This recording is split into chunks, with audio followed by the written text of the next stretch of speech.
PDIP memang partai penguasa, tapi ditinggal oleh kekuasaan, ya kan? Nah, di situ tentu sakit hati dong, siapapun juga ya.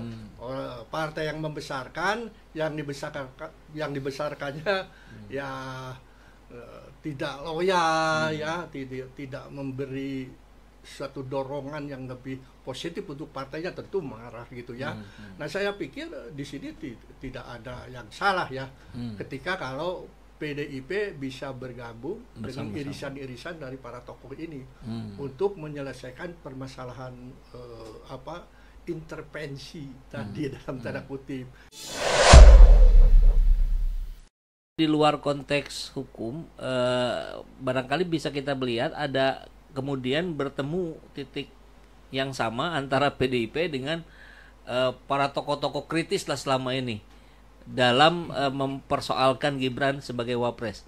Nah, ini kan jadi seru nih.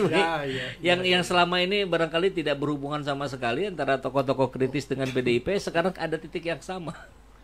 Sebetulnya ya bukan sama sekali tidak ada hubungan ya. Memang PDIP barangkali juga menjaga jarak terhadap pergerakan para tokoh ya, para ini. Tapi kalau sekarang sudah kelihatan sekali dengan SK itu, dengan SK yang keluar itu berbanding lurus dengan yang dituntut oleh para tokoh. Jadi kenapa tidak, misalnya ya, kenapa tidak ada satu kerjasama untuk membongkar hal ini, untuk kejelasan tentang intervensinya sampai sejauh mana. Apalagi kan Kang Epo, kita sudah pernah juga lihat di medsos, dan itu beberapa yang keluar tentang peran Pratikno. Iya. Melobi MK.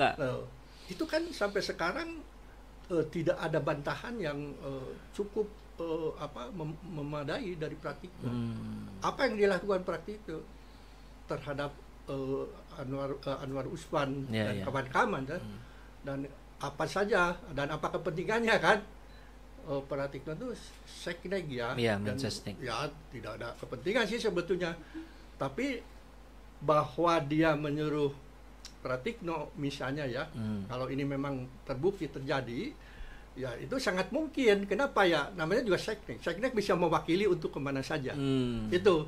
Tapi ketika sekneg bicara soal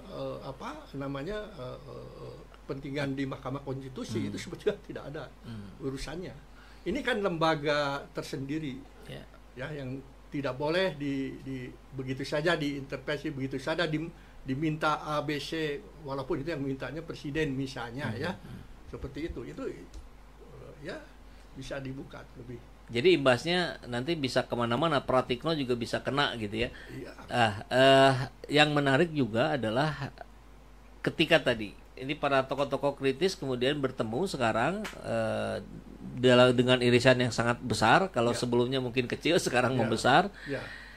Saya mengingat dalam konteks politiknya Pak Dinin, kira-kira bagaimana dalam pandangan Pak Dinin? Kan bagaimanapun 9 tahun terakhir ini PDIP ini ya rezim penguasa gitu. Dia juga turut ambil dosa-dosa besar atas perilakunya Jokowi, anggaplah begitu. Nah, kemudian sekarang bersama-sama dengan kaum oposisi non-parlemen, tokoh-tokoh ini, apa enggak jadi bingung kita Pak Dini, ini gimana ini? Ya, kita sedang, kalau tadi kita bicara soal hukumnya.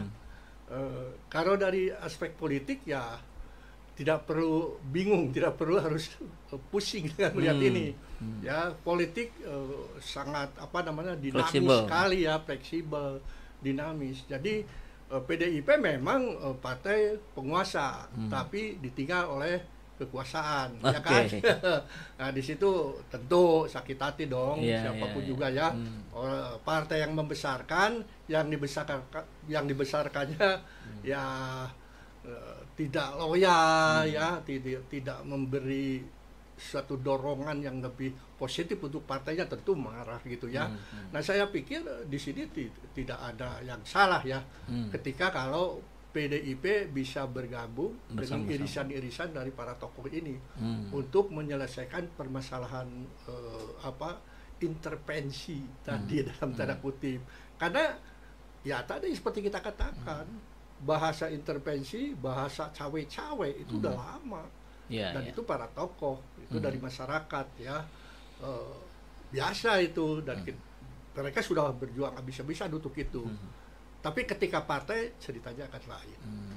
Nah, tapi ini lagi-lagi masih dalam konteks politik Pak Dindin. Ketika tadi bergabung jalan sama-sama, akhirnya PDIP yang anggaplah 9 tahun bersama-sama dengan Jokowi merasakan kue kekuasaan, setahun berpisah, sekarang bergabung dengan kawan-kawan oposisi, akhirnya mendapat simpati dari rakyat nih. Apalagi satu-satunya partai oposisi hari ini anggaplah jadinya memang betulan hanya PDIP misalkan. Wah, dia dapat limpahan suara yang sangat besar buat 2029. Ya kalau PDIP cerdik ya melihat sebuah analisis yang tadi dikatakan Kang Epo, ya mestinya dia mau lebih terbuka dengan para tokoh ini ya. Artinya paling tidak gini, yang setahu saya memang para tokoh ini selalu ingin menyelesaikan masalah ini sekarang-sekarangnya tidak melalui semacam people power ya atau people power yang seperti itu. Kebanyakan akan melakukan dengan sebuah proses litigasi atau advokasi. Nah, kenapa ini tidak dilakukan? Kenapa ini harus dilakukan? Ya barangkali ada satu posisi yang memang saat ini tidak perlu terlalu terjadi banyak huru-hara lah gitu ya. Dengan people power kan huru-hara bisa terjadi ya. Gitu. Dengan advokasi kehadiran ke Senayan, para tokoh mau diterima segala macam. Nah, ini mestinya pada saat ini harus bisa terjadi ya. Paling tidak awal Januari ini semua lembaga harus terbuka ya untuk kehadiran para tokoh ya. Yang mempersoalkan rejim 10 tahun ke belakang yang menjadikan bangsa ini carut marut ya. Saya pikir Prabowo juga pusing sendiri nih. Saya tahu persis sekarang nih berat dia ngadapin ini kan, banyak sekali kan kepentingan politik yang harus dia pilah, yang harus dia ini kan, tapi juga masalah ekonomi dan termasuk masalah-masalah global tentu berat ya. Anggaplah kemudian PDIP memang betul jadi melanjutkan ini ke ranah pengadilan, kemudian ini menjadi pintu yang sangat dinantikan oleh rakyat, berjalan, imbasnya kemana-mana itu selain Pratikno, apakah juga akan menyasar misalkan yang sedang ramai ini PIK 2 akan juga menyasar Aguan kah gitu, sehingga kan Aguan juga sama melanggar banyak undang-undang gitu, kong kali kong dengan para pejabat gitu. Akhirnya menyeret banyak pejabat yang masih sekarang menjadi menteri misalkan.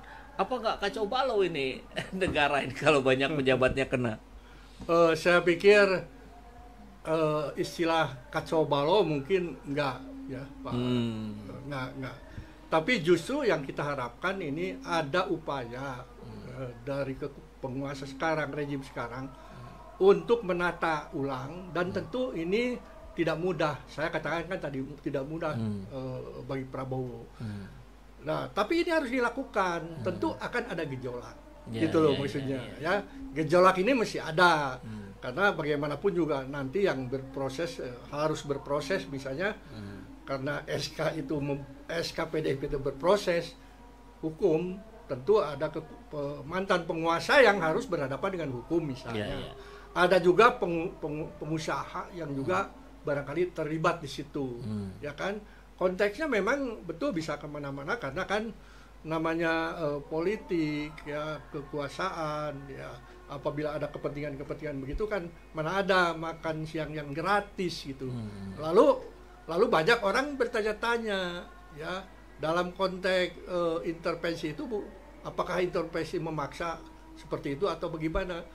Menurut pendapat saya sih rasanya enggak lah, ya. Pemaksaannya tentu bukan pemaksaan karena kekuasaan sih sebetulnya, lebih pemaksaan dengan iming-iming lah. Nah itu ya backup peluru iming-imingnya itu dari mana? Yang barangkali tadi yang kata Pak Kang Ipo ini nanti akan ada konglomerat atau pengusaha-pengusaha yang saya pikir itu pengusaha hitam ya. yang selalu nimbrung dan mengatur kekuasaan itu tidak bagus ya. Dan ini yang kemungkinan bakal ikut masuk di dalam jeratan hukum ini. Oke.